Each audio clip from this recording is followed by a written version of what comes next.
Ito yung napakagandang balita mga kababayan mula sa Palasyo Malacanang. This is for all government workers.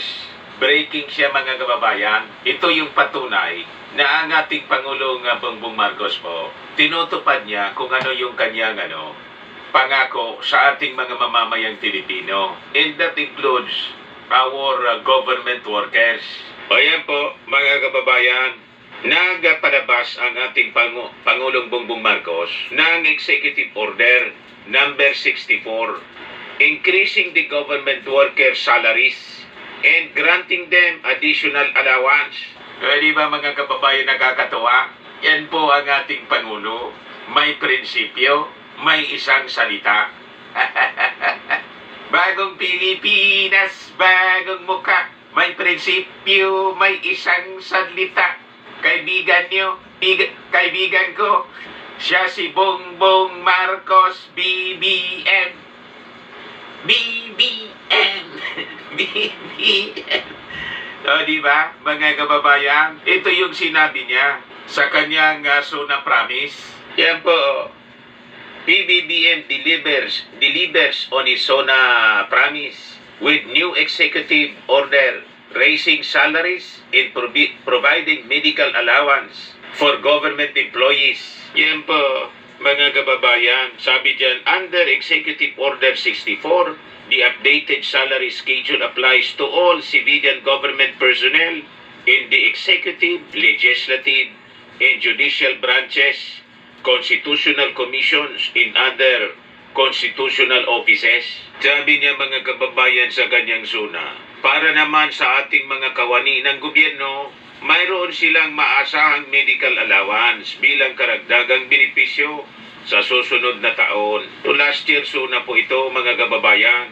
At hindi lamang yun, mayroon ding napipintong aumento sa sweldo na makukuha nila sa 4 na tranches. Naglaan na tayo ng pondo para rito simula sa taong ito at sa mga susunod na taon. Yan po mga kababayan, ang first tranche. Yan ang salary grade 1 to 33. Lahat po mula sa pinakamababang salary grade hanggang sa pinakang mataas. Second tranche, third tranche mga kababayan, fourth tranche, sunod-sunod po. Ayan po, Executive Order 64 takes effect retroactively, which means that the first tranche of implementation will be effective on January 1, 2024. Qualified government employees will also receive a medical allowance of 7,000 per annum as subsidy for the availment of health maintenance organization, HMO type benefits. Mahal na mga kababayan ng ating Pangulong Bongbong Marcos, ang ating mga kababayan Pilipino. And that includes yung ating mga government workers siyempre. Kasi yung mga government workers, katuwang niya sa pagsiservisyo sa ating mga kababayan. So alam ng ating Pangulong Bongbong Marcos yung pangangailangan ng ating mga government workers. At sana, pati sa mga pribadong companies, habulin din po ninyo. Kaya nga po, tinutulungan din ng ating Pangulong Bongbong, mga kababayan, ang sektor ng negosyo. Gusto niya umunlad ang mga businesses at paramihin pa yung mga investments dito sa ating bansa para mga kababayan makahabol din sa level ng pasweldo. Yung mga nasa sektor ng sa pribadong sektor, niya Mr. Maravillas, kasama dyan si Inday sa may increase. Kasama po si Inday kahit ito lamang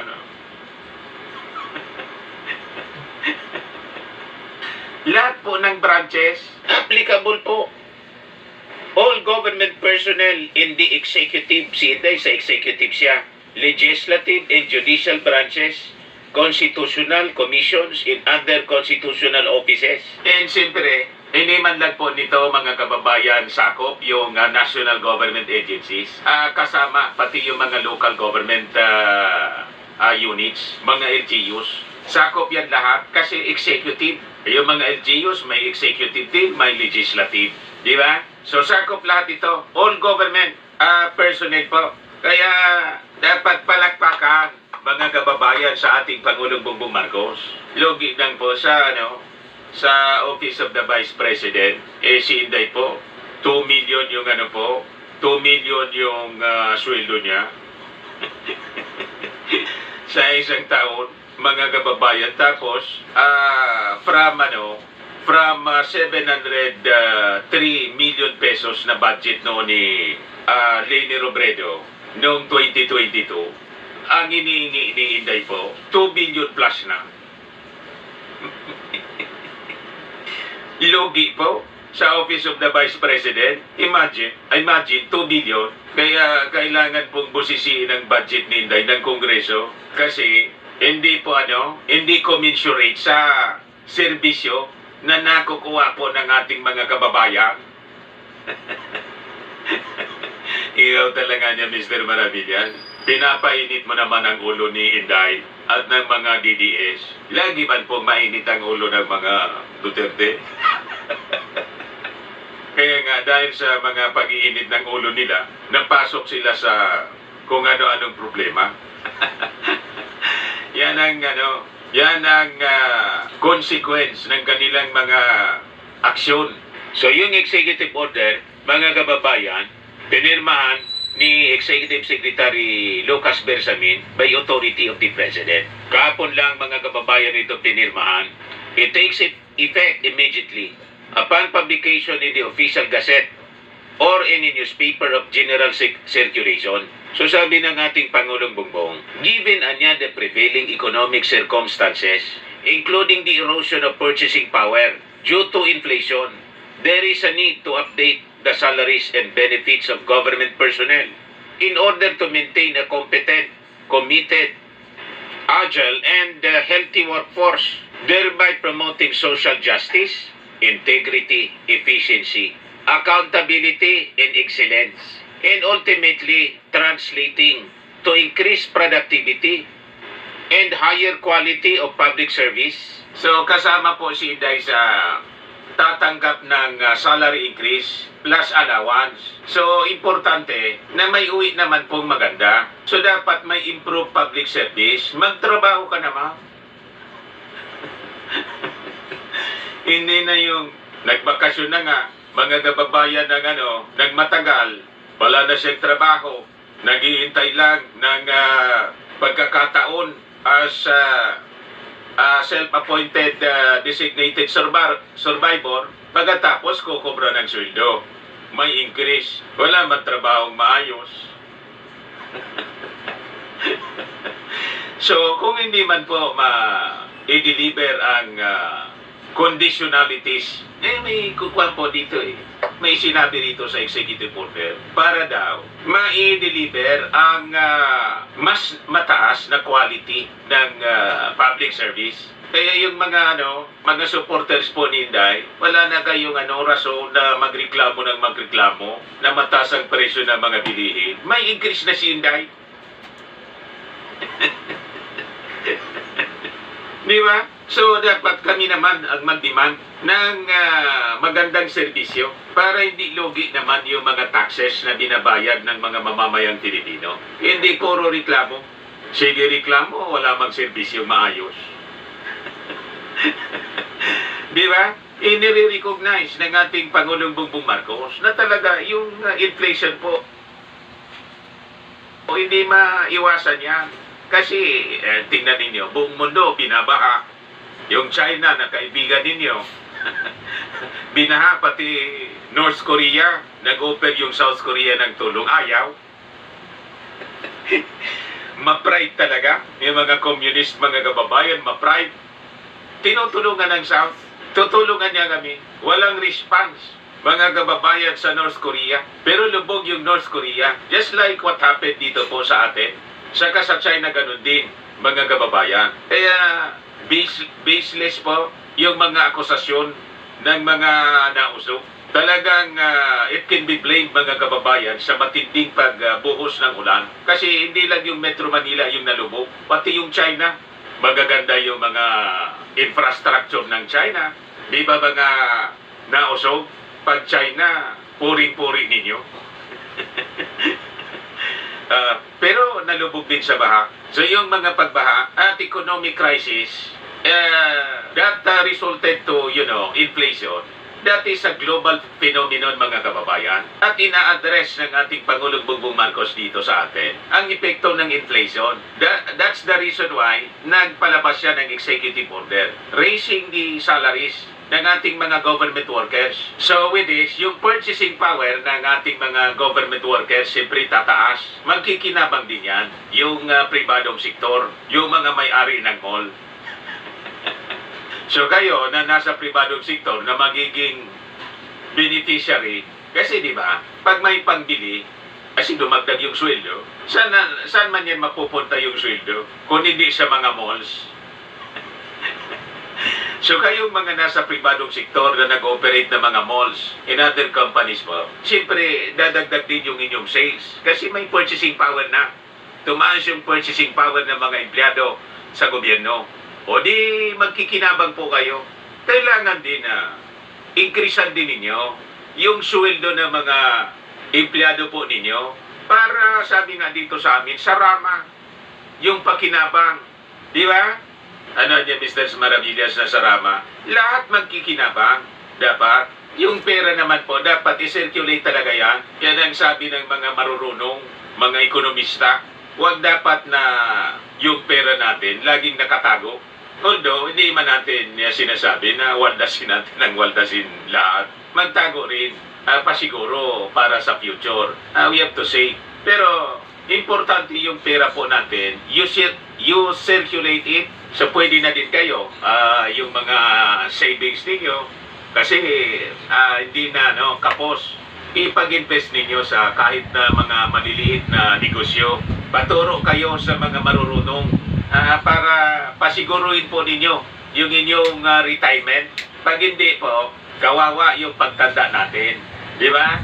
So kasama rito, mga kababayan, pati yung mga government-owned and controlled corporations or GOCCs na hindi covered by Republic Act 10149 or the GOCC's Governance Act of 2011 at ng Executive Order 150 Series of 2021.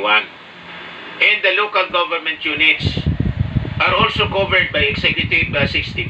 Kasama po yung mga local officials at mga local government employees sa mga lungsod at provinces and municipalities. So sabi rito, the updated salary schedule will be implemented in national government agencies or NGAs in 4 tranches. The first, ngayong taon, retroactive siya. January 1, 2024.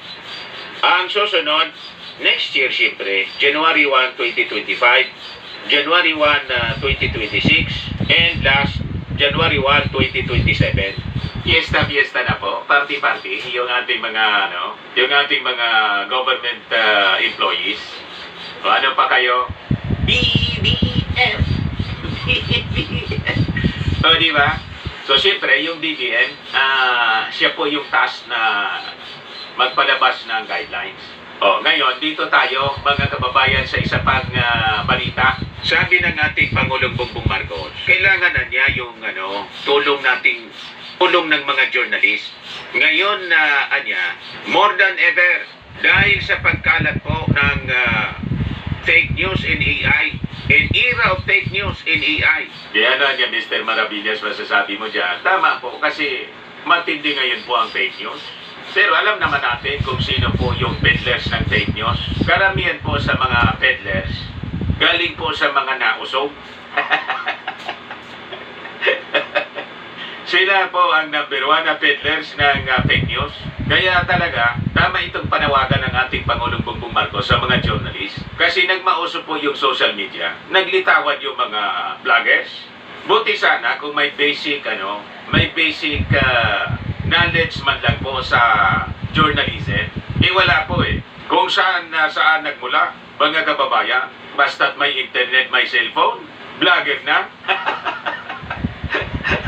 Political vlogger na po. At dahil wala po silang basic training, wala din sila, mga kababayang, alam tungkol sa sa broadcast ethics, yung code of ethics ng mga journalist and broadcaster po, mga ignorante po sila. Kaya tingnan nyo po, mga kababayan, pag pinakinggan ninyo, ang babastos. Palibasa, yung leader nila, yung model nila, sila yung nagpauso po ng pagmumura. Sa totoo lang po, bawal po yan sa broadcast ethics. Pag ginawa mo yan sa mainstream po, suspendido ka. Yung license mo as a broadcaster and member of the kapisanan ng mga broadcaster ng Pilipinas, babawiin sa'yo, tanggal ka. You'll be banned. Walang mag-hire sa'yo ni isang radyo, mga kababayan. Yan ang patakaran po sa mainstream. So may sinusundan kami kasi I've been with the mainstream po for close to 40 years. Kaya alam na alam natin yan. And I occupy po a position sa broadcast mula reporter po hanggang station manager. Pero ito po mga nagsipaglitawan ng mga vloggers po. Lalo nitong mga supporters ni Maudix, mga reject po. Mga uncivilized po, mga kababayan, hindi naturuan ng tama, na kaya napuno po ng basura yung social media. Basura yung mga bibig, mga kababayan. Kaya sabi ko nga, madidistinguish natin yung mga naturuan ng tama, yung may training po sa journalism, at may alam sa broadcast ethics. Ang masama po, yung influensya nila sa ating mga mamamayang Pilipino. Ayan tuloy, pati yung kanilang mga followers po, mga basura na rin po ang lumalabas sa bibig. Kung magmura mga kababayan sila, parang ngumunguya na lang ng bubblegum, na parang sidigong po. Sidigong, di ba? Ngumunguya ng bubblegum para fresh yung kanyang hininga. Pero yung lumalabas sa kanyang bibig, parang yung tubig po sa ibornal. Ganon katindi.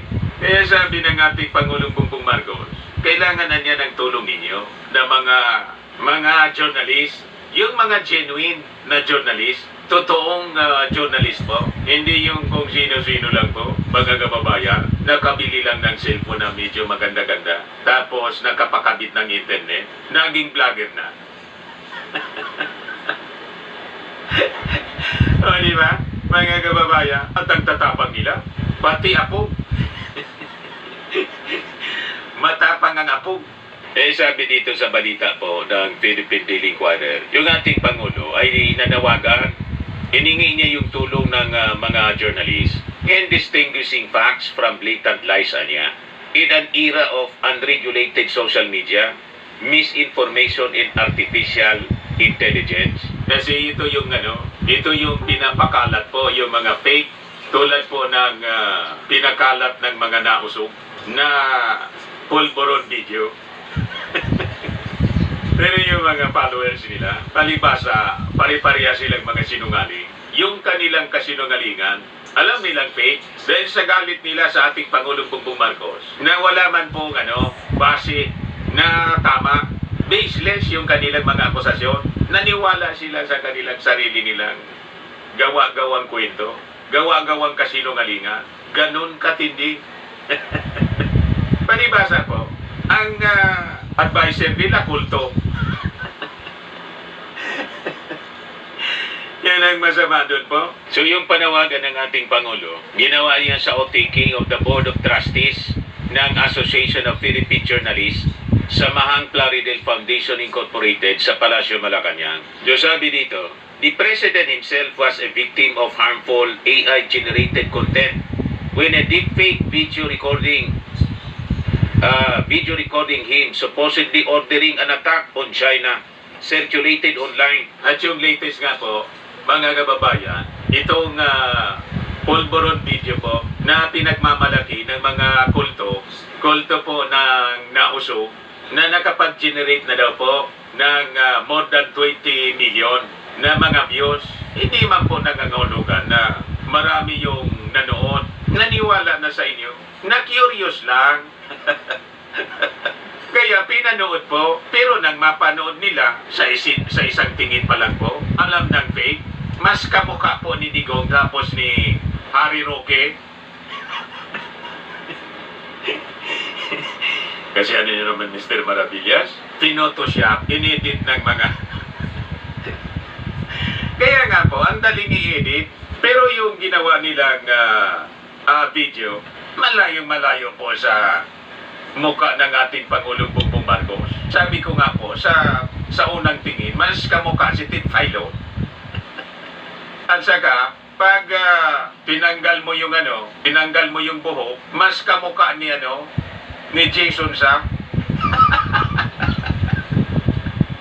O, diba? Kaya sabi ng ating Pangulo, importante niya yung inyong papel of a free press and ensuring a vibrant and functioning Philippine democracy by keeping the public informed of important news and events, which in turn sheds light on matters of public importance. You likewise help in holding public officers, including myself, accountable for our actions, recognizing our work when we do well, and pointing out shortcomings whenever our work does not measure up to our sworn duties. So yung ating Pangulong Bongbong Marcos po, hindi siya diktador. Libre po tayo na mga journalist na totoo, na mag-criticize po sa mga policy siguro na hindi natin nagustuhan. Ako nga po pwede nating punain yung ating Pangulong Bongbong Marcos sa mga shortcomings niya. Wala mang problema yun sa kanya. Kahit tayo sumusupport sa ating Pangulong Bongbong Marcos, kaya nga nung hindi pa sinisibak si Inday po, hindi natin gusto yun.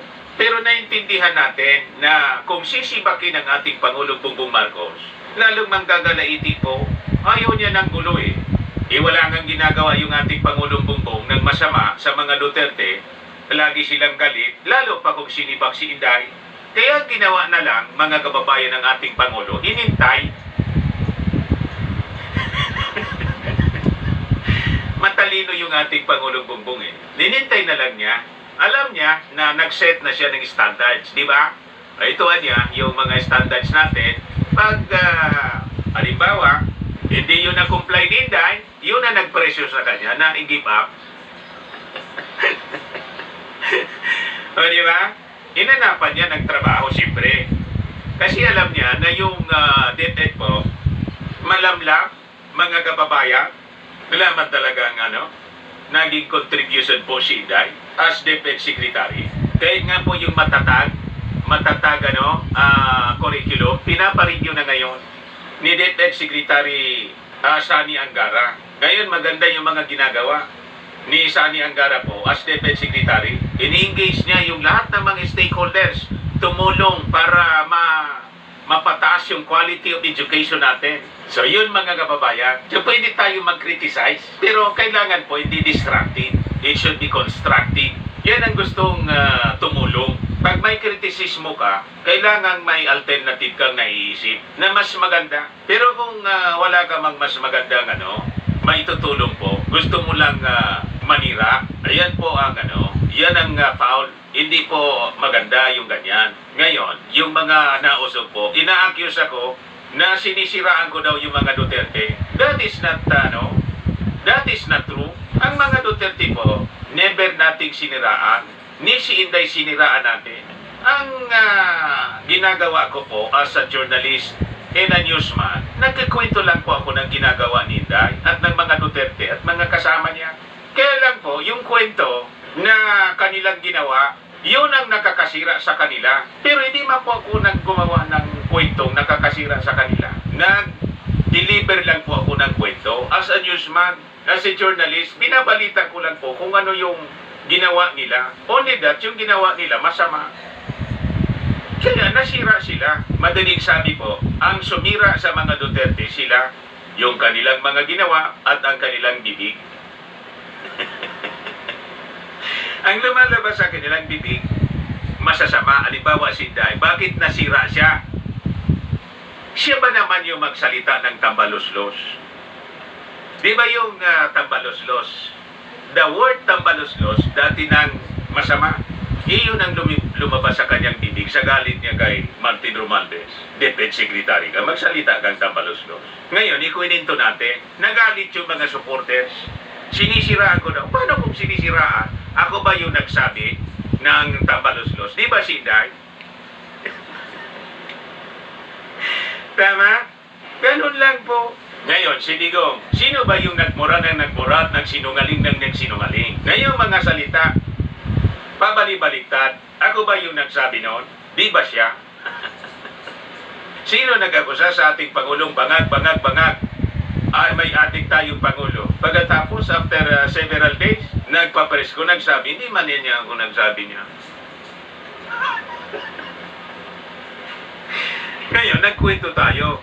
Nang magkwento tayo, nagalit yung mga supporters ko, hindi kayo mga balisngag yung mga pag-iisip ninyo. Sisihin ninyo yung amo ninyo. What about yung ating Pangulong Bongbong Marcos? Bakit wala tayong kwentong masama? Wala mang ginagawang masama po yung ating Pangulo. Ni magsalita ng masama, wala. Tama ba? So, ang mga totoong journalist po is just like a mirror. Kami lang po ang refleksyon. Nagre-reflect ng kung ano yung ginagawa ng mga public officials. Kung maganda yung ginagawa ng public officials, di may maganda tayong kwento. Yun ang maririnig ng ating mga mamamayang Pilipino. Pero kung ang ginagawa ng public official masama, di masama din yung kwento namin. Ano man ang kwento nating mabuti? Kung ang ginagawa ng isang official masama, tama po? Ang gusto kasi ninyong mangyari, kasi gusto ninyo yung leader. Kahit masama yung ginagawa, magkwento kami ng mabuti. Yan ang mali doon.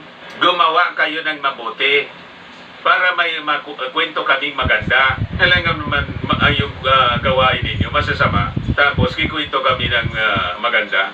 Ano yan? So yun ang ibig sabihin ng ating Pangulong Bongbong Marcos. Na kung may mga shortcomings niya kami, ikwento ninyo. At sabihin ninyo, you call our attention. Pero anya, pag may mga maganda naman, ibalita ninyo. Di ba? Yan po ang sabi niya. Continue niya upholding the integrity, ethics, and professional standards of journalism. Let your commitment to responsible, ethical, and fair reporting be the guide in inspiring your colleagues and aspiring journalists to follow your footsteps in the fourth estate. He assured journalists of his administration support in ensuring the safety and welfare of all media and committed to fostering an environment where they can continue to freely practice their profession. Kung may mga shortcomings niya kami, sabihin ninyo, walang censorship po. Yung sinasabi po ni Maudi na sinisikil, hindi ka na makapagsalita. Sobra-sobra na nga po yung pagsasalita ninyo. Dapat nga, hindi tumigil na kayo sa pagsalita. Tama? Unang-una, umupo kayo for 6 years. Hindi nga ninyo nagawa eh. Di ba? Tama na. Tapos na yung inyong trabaho. Ibigay na ninyo yung trabaho ito sa ating Pangulo. Kasi siya naman po ang binuto ng ating mga mamamayang Pilipino. Tama? Nung panahon po ninyo, never na nagpaabot ng anumang criticism si BBM. Nanahimik siya po. Hinayaan lang kayo na magpatakbo ng ating bansa. Ni isang salita na masasama. Wala kayong narinig sa mga Marcoses. Pero ngayon, yun ang masama po sa inyo. Sa mga naghanap ng malinis